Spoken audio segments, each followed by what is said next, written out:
जिस टोले ने 9 मई को मुल्क में गदर मचाया था, आज वही नए हथकंडों से पाकिस्तान के खिलाफ वारदातें कर रहे हैं। इस टोले ने पाकिस्तान की बुनियादें हिलाने में कोई कसर नहीं छोड़ी थी। ये टोला पाकिस्तान के पुरान शहरियों और पाक फौज के खिलाफ है। वज़ीर आज़म शहबाज शरीफ का काबीना के इजलास से खिताब, कहा कि PTI की ऑफिशियल वेबसाइट से आर्मी चीफ और उनके खानदान के खिलाफ बातें की गई। किसी सूरत मादरे वतन के खिलाफ ऐसा कोई इकदाम बर्दाश्त नहीं करेंगे। पाकिस्तान की मुफादात को बचाने के लिए हम पीछे नहीं हटेंगे। पाकिस्तान में दहशतगर्दी मुनज़्ज़म साजिश है, जिसमें कुछ किरदार हमसाया ममालिक का है। लाखों लोगों को मेहमान रखा, बदला ये दिया जाए कि TTP पाकिस्तान में हमले करे, ये नाकाबिले बर्दाश्त है। पाकिस्तान अपने शहरियों को तहफ़्फ़ुज़ देने के लिए पूरी तरह तैयार है। चाहते हैं कि मामला बातचीत से तय हो जाए, अमन से रहें।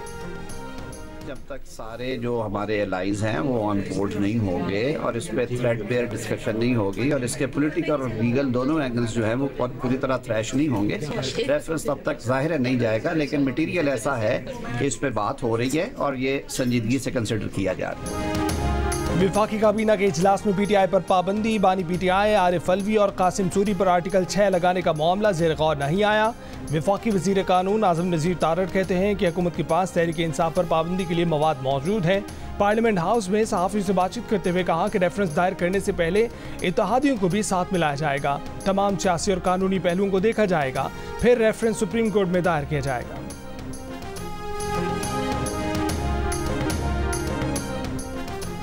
पीपल्स पार्टी से गैर जमहूरी इकदाम की तवक्को न रखी जाए। मुस्लिम लीग नून और पीपल्स पार्टी में अभी बाहमी मुशावरत नहीं हुई। पीपल्स पार्टी की सीनियर रहनुमा शहरी रहमान की बातचीत, कहा कि पीपल्स पार्टी के चेयरमैन और पार्टी अरकान मुल्क में नहीं, PTI पर पाबंदी छोटा फैसला नहीं है। पाबंदी के मामले पर दलाइल भी सुनने होंगे। बहरानी दौर में नाप तोल कर कदम रखने चाहिए। PTI सिर्फ एस्टेब्लिशमेंट से बात करना चाहती है।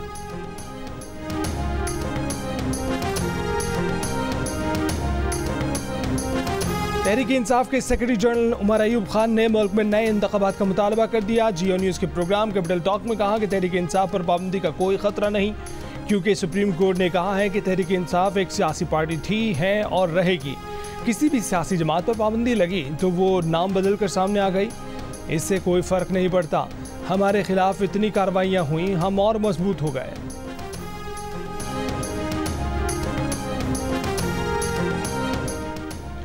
पैका एक्ट 2016 के तहत मुकदमात की समाअत के लिए खसूसी अदालतों के जज नामजद। सेशन जज आजम खान ने एडिशनल सेशन जज अफजल मोजोका और सिविल जज शब्बीर भट्टी की नामजदगी का ऑफिस ऑर्डर जारी कर दिया। सिविल जज शब्बीर भट्टी को पैका एक्ट केसेस के लिए बतौर जुडिशल मजिस्ट्रेट इख्तियार दे दिए गए। दोनों की अदम दस्तियाबी पर ड्यूटी जज पैका एक्ट केसेस की समाअत करेंगे। रऊफ हसन और दीगर PTI कारकुनों को ट्रायल पैका एक्ट के तहत खसूसी अदालत में किया जाएगा। मीडिया और डिजिटल हकूक़ की तंजीमों को मुतनाज़ा पैका एक्ट पर शदीद तहफ़्फ़ुज़ात हैं। सियासी जमातों का कहना है कि पैका एक्ट को सियासी मकासद के हसूल और इज़हार राय की आज़ादी को कुचलने के लिए इस्तेमाल किया जा रहा है। PTI ने रऊफ हसन की गिरफ्तारी के बाद उनकी जगह शुएब शाहीन को कायम मकाम सेक्रेटरी इत्तलात मुकर्रर कर दिया। सेक्रेटरी जनरल उमर अयूब की जानिब से नोटिफिकेशन भी जारी।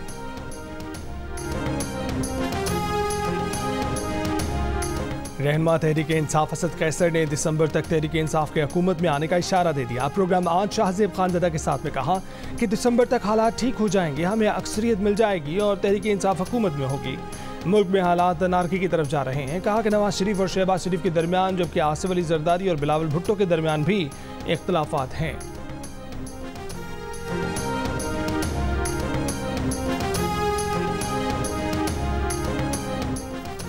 अदालत के सामने सवाल रखेंगे कि जो जमात 200-250 सरकारी तनसीबात पर हमलों में मुलव्विस हो, क्या उसे सियासी जमात कहा जा सकता है?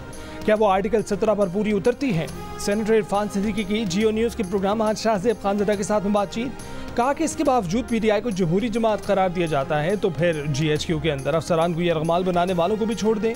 अमेरिका में कैपिटल हिल पर हमला करके कुर्सी पर पाँव रखने वाले को भी 4 साल की सज़ा हुई। जैसे काम PTI ने किए वो तो जमात इस्लामी और नैब के नामा अमाल में भी नहीं थे, जिन पर माजी में पाबंदी लगाई गई थी। इरफान सिद्दीकी ने नवाज और शहबाज शरीफ में इख्तलाफात से मुतल्लिक असद कैसर की बात की भी तरदीद कर दी। कहा कि ऐसे ख्वाब देखने वाले पिछले 25-30 साल से ये ख्वाब देख रहे हैं। ऐसे कुछ लोग पस मंज़र में भी जा चुके हैं।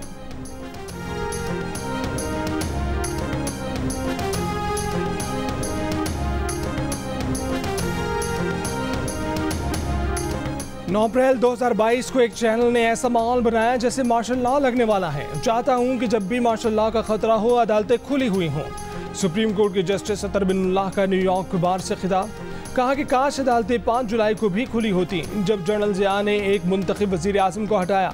काश अदालतें 12 अक्टूबर को भी खुली होती जब परवेज़ मुशर्रफ ने एक वज़ीर आज़म को उठाकर बाहर फेंका। अगर किसी ने वज़ीर आज़म इमरान खान को हटाने की कोशिश की होती तो ये इस्लामाबाद हाई कोर्ट का इम्तिहान होता कि वो आइन की बालादस्ती के लिए खड़ी होती है या नहीं।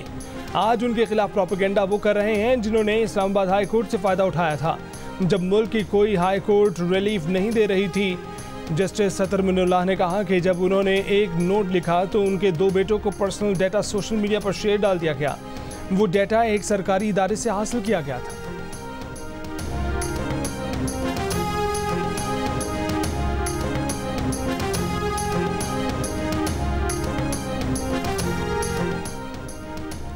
सेनेट कायमा कमेटी कानून और इंसाफ का सुप्रीम कोर्ट के जजों की तादाद बढ़ाने पर इत्तफाक। केसेस और दीगर तफसीलात तलब। चेयरमैन कायमा कमेटी फारूक एच नाइक ने कहा है कि सुप्रीम कोर्ट के जजों की तादाद 19 नहीं 21 होनी चाहिए। तादाद का फैसला कमेटी करेगी। वजीर कानून आजम नज़ीर तारड़ ने कहा कि रजिस्ट्रार सुप्रीम कोर्ट ऑफिस से केसेस की तफसीलात मंगवाने के बाद बहस की जा सकती है। क्या पता 24 जज सुप्रीम कोर्ट में दरकार हो। पीटीआई के सेनेटर हामिद खान की सुप्रीम कोर्ट के जजों की तादाद बढ़ाने और एडहॉक पर लगाने की मुखालफत। कहा कि यहाँ तो बेंचों में जजों की पिक एंड चूज किया जा रहा है, जजों की तादाद बढ़ाने से कुछ नहीं होगा। वजीर कानून ने तजवीज़ दी कि सुप्रीम कोर्ट एक आईनी अदालत होनी चाहिए। अपीलेट फोरम हाई कोर्ट की सतह तक महदूद कर दें।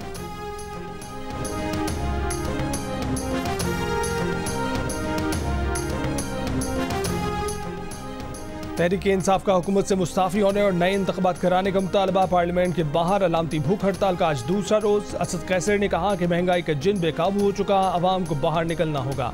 जाली मैंडेट वाली हुकूमत को जाना पड़ेगा। महमूद खान अचकज़ई का कहना था कि मुल्क इसलिए नहीं मना कि किसी की हुकूमत छीनी जाए और किसी को दी जाए। अपोजिशन लीडर उमर अयूब ने कहा कि पीटीआई पर कोई पाबंदी नहीं लगा सकता। हर गैर आइनी मामले का भरपूर मुकाबला किया जाएगा। अल्लामा राजा नासिर अब्बास बोले कि हारे हुए लोग मुल्क को बर्बाद करने पर तुले हैं। पंजाब असम्बली के दाखिली रास्ते पर पीटीआई अरकान असम्बली का भूख हड़ताली कैंप। पंजाब असम्बली में अपोजिशन लीडर अहमद खान भच्चर ने इल्ज़ाम लगाया कि हुकूमत धरने के लिए मंगवाया सामान रोक रही है।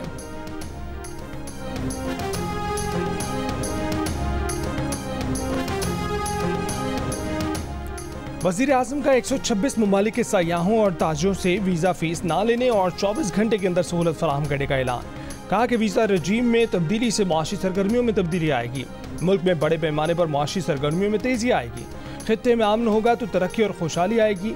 वज़ीर आज़म की फ़लस्तीन में ढाए जाने वाले इसराइली मज़ालिम की भी मज़म्मत। कहा कि इसराइली हुकूमत पर सलामती कौंसिल की करारदादों का भी कोई असर नहीं हुआ। आलमी अदालत ने भी फ़लस्तीन में होने वाले मज़ालिम को बदतरीन कहा। आस्ताना में SCO कॉन्फ्रेंस में इसराइली जारहियत के मामले को भरपूर अंदाज में उठाया। काबीना ने इसराइली मज़ालिम के खिलाफ करारदाद मंजूर कर ली। खून रेज़ी रोकने का मुतालबा किया गया।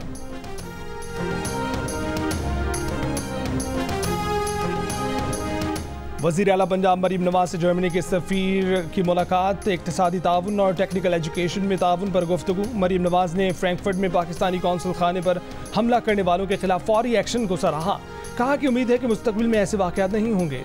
जर्मनी के सफ़ीर एल्फ्रेड गरनास का पंजाब के साथ बाहमी ताल्लुकात मजबूत बनाने के आज़म का अयादा। मरीम नवाज ने जर्मन सरमायाकारों और कारोबारी इदारों को दरकार सहूलियात की फराहमी का यकीन दिलाया। वज़ीर आला पंजाब का लाहौर में महकमा सेहत के वेयर हाउस का भी दौरा। अद्वियात की फराहमी के प्रोजेक्ट का इफ्तिताह।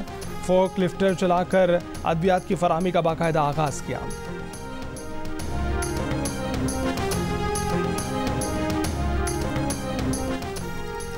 वज़ीर आला सिंध मुराद अली शाह का बदीन में LBOD स्पाइनल ड्रेन रेगुलेटर का इफ्तिताह। तरक्याती काम का जायज़ा। वज़ीर आला सिंध ने LBOD स्पाइनल ड्रेन पर क्रेन भी चलाई। तकरीब से खिताब में वज़ीर आला सिंध मुराद अली शाह का चंद दिनों में हज़ारों नौकरियां देने का ऐलान। कहा कि आवाम से किए गए सारे वादे पूरे करेंगे। पहले भी बल्दियाती इलेक्शन के बाद नौकरियां देना शुरू की। ग्रेड 16 से ऊपर की 16,000 से ज़ायद नौकरियां दे चुके, लेकिन एक जमात को सिंध की तरक्की पसंद नहीं, उसने स्टे ले लिया। कोर्ट से भी तारीख पर तारीख मिलती रही।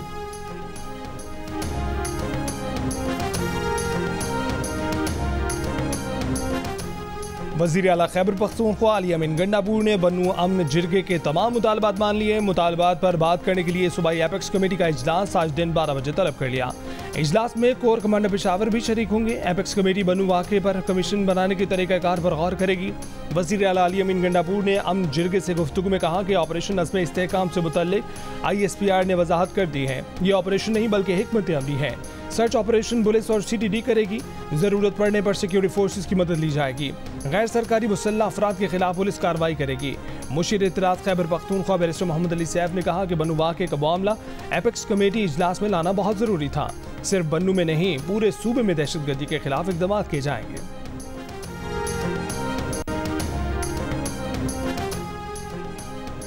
बानी PTI ने कहा है कि बन्नू वाक़या संजीदा मसला है। मुस्तकबिल में ऐसे वाक़यात रोकने के लिए ठोस हिकमत अमली बनाई जाए। अवाम को यकीन दिलाया जाए कि KP हुकूमत उनके साथ खड़ी है।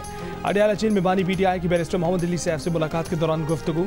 बैरिस्टर सैफ ने बानी PTI को बन्नू वाक़े और उसके बाद की सूरत हाल से आगाह किया। बानी PTI के KP में अमन व अमान के लिए मुमकिन इक़दाम की हिदायत। बन्नू वाक़े की इंक्वायरी कराने के इक़दाम को सराहा।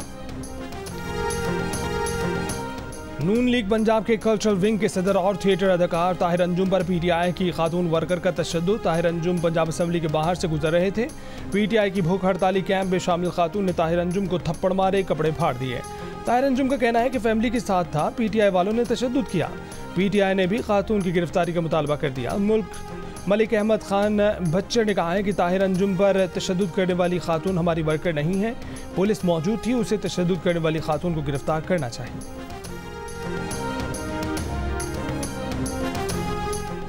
वज़ीर आज़म ने पेट्रोलियम मसनूआत की कीमतें मुकर्रर करने का हुकूमती इख्तियार ख़त्म करने की हिदायत कर दी। ज़राए के मुताबिक कीमतें मुकर्रर करने का इख्तियार ऑयल मार्केटिंग कंपनियों को देने की तैयारी। चेयरमैन ओगरा को कीमतें डीरेगुलेट करने के असरात और लायामल बनाने की हिदायत। वज़ीर पेट्रोलियम ने अहम इजलास कल तलब कर लिया। पेट्रोलियम मसनूआत की कीमतें डीरेगुलेट करने का हतमी फ्रेमवर्क वज़ीर आज़म को पेश किया जाएगा।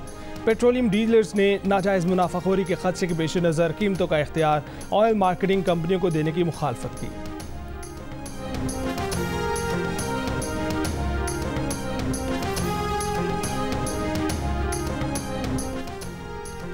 बानी PTI का रियासती इदारों पर हमले का इतराफ़ हैरानी की बात नहीं, लेकिन अब सजा देने का वक्त है। पंजाब की सीनियर वजीर मरियम औरंगजेब की बानी PTI पर शदीद तनकीद। कहा कि क्या रियासत पर हमला करना इनकलाब है? क्या किसी सियासी जमात पर पाबंदी नहीं लगाना चाहते? जमहूरी सियासी जमात और दहशतगर्द जमात में फ़र्क है। कहते हैं कि उनका सोशल मीडिया का सेंटर बंद कर दिया गया। वो सोशल मीडिया का सेंटर नहीं, डिजिटल दहशतगर्दी का सेंटर था। डिजिटल दहशतगर्दी के जरिए अपने प्यादे बिठाकर बैरूनी साजिशों का हिस्सा बने। मुल्क के साथ एक खतरनाक खेल खेला जा रहा है। हरनाई में बारिश के बायस नदी नालों में ऊंचे दर्जे का सैलाब। पंजाब कौमी शाहराह हर किस्म की ट्रैफिक के लिए मुकम्मल तौर पर बंद। ट्रांसपोर्ट यूनियन अपनी मददाव के तहत प्राइवेट मशीनरी के जरिए शाहराह बहाली के काम में मसरूफ। बारकान में भी तेज़ बारिश। जनूबी वज़ीरिस्तान की वादी शकई की मुख्तलिफ इलाकों में तेज़ हवाओं के साथ मूसलाधार बारिश। बिहाड़ी और बहावलनगर में तेज़ बारिश के बाद नशेबी इलाके ज़ेरे आब। शेखपुरा, उकाड़ा, नूरपुर थल, फैसलाबाद, गिलगित और रावलाकोट में बारिश।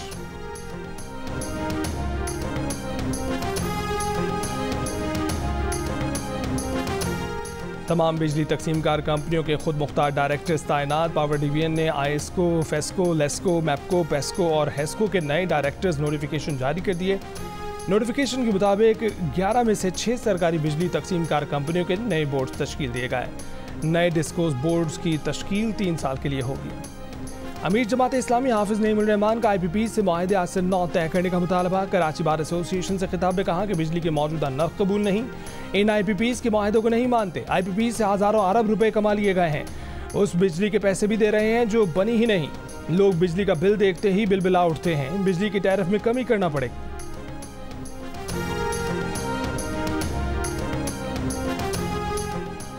MKM ने IPPs के खिलाफ सिंध असम्बली में करारदाद जमा करा दी। करारदाद में मुतालबा किया गया कि IPPs के साथ मुआहदों पर नज़रसानी की जाए।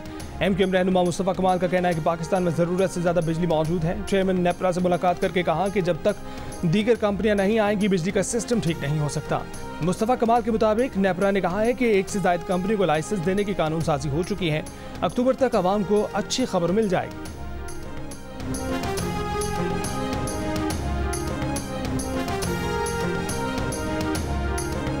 आर्ट्स काउंसिल कराची के सदर मोहम्मद अहमद शाह ने कहा है कि वाइट प्लेग स्टेज ड्रामे को एक बार फिर आर्ट्स काउंसिल में लाया जा रहा है। 21 से 25 अगस्त तक white plague stage drama Karachi arts council में दिखाया जाएगा। सितंबर के पहले हफ्ते में लाहौर अलहमरा हॉल में ये ड्रामा दिखाया जाएगा। इससे पहले भी वाइट प्लेग का हाउस फुल था। लोगों के कहने पर दोबारा ला रहे हैं। आर्ट्स काउंसिल 2 दहाइयों से फनून लतीफ़ा की तरबीज के लिए काम कर रहा है। इस वक्त रवांडा में हमारा ग्रुप काम कर रहा है, वहाँ परफॉर्म कर रहे हैं।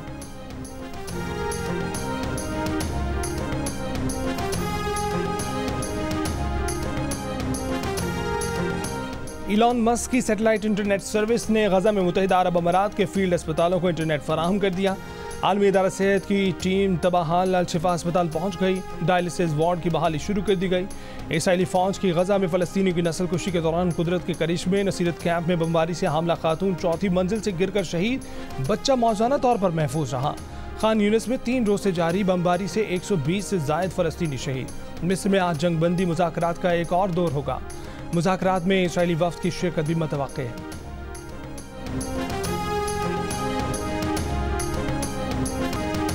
गाज़ा में इसराइली मज़ालिम के खिलाफ अमरीका, बरतानिया, फ्रांस में बड़े मुजाहरे। इसराइली वज़ीर आज़म नेतन्याहू की आमद के खिलाफ अमरीका में मुजाहरे जारी। कैपिटल हिल में फ़लस्तीन के हामी यहूदियों का एहतजाज। नेतन्याहू से गजा जंग रोकने का मुतालबा। यरगमालियों के ख़ानदानों का भी एहतजाज। जंगबंदी मुआहदा करने पर जोर। बरतानवी दफ्तर खारजा के बाहर फ़लस्तीन हामियों के गजा में नस्ल कुशी बंद करने के नारे। लेबर हुकूमत से इसराइल को हथियारों की फराहमी फौरी रोकने का मुतालबा। ओलंपिक्स गेम्स में इसराइल की शिरकत के खिलाफ पेरिस में मुजाहरा।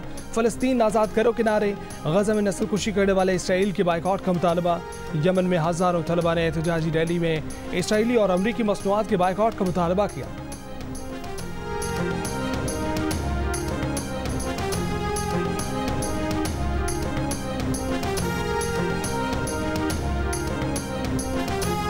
अमरीकी सदारती इंतखाबात में कमला हैरिस को डोनाल्ड ट्रंप पर 2% की मामूली बढ़तरी हासिल हो गई। नए सर्वे के मुताबिक कमला हैरिस को 44, ट्रंप को 42% पॉइंट्स मिले हैं।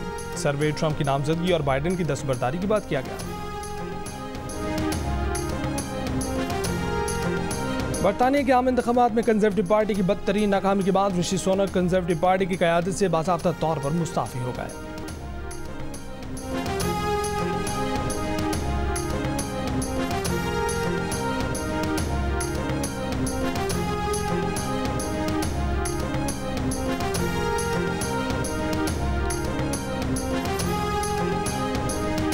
श्रीलंका के शहर दम्बोला में जारी विमेन एशिया कप क्रिकेट की सेमीफाइनल लाइनअप मुकम्मल हो गई। 26 जुलाई को पहला सेमीफाइनल भारत और बांग्लादेश, जबकि दूसरा सेमीफाइनल पाकिस्तान और मेज़बान श्रीलंका के दरमियान खेला जाएगा। इवेंट के आखिरी ग्रुप मैचेस में बांग्लादेश ने मलेशिया को और श्रीलंका ने थाईलैंड को मात दी।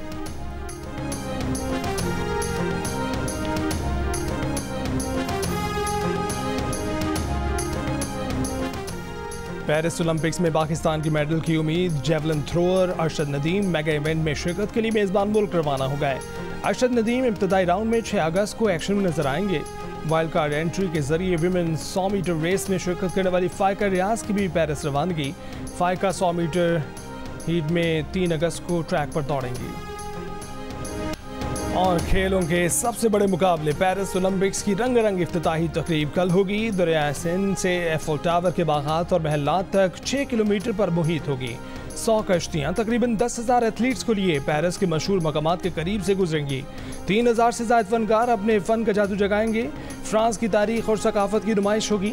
हज़ारों अफराद दरिया के किनारे होंगे। करोड़ों टेलीविजन स्क्रीन्स पर देखेंगे। खुशबुओं के शहर पेरिस का जलवा दुनिया देखेगी। ओलंपिक मशल पेरिस के नवाही इलाके में पहुंच गई। कुछ मुकाबले आज से शुरू हो जाएंगे।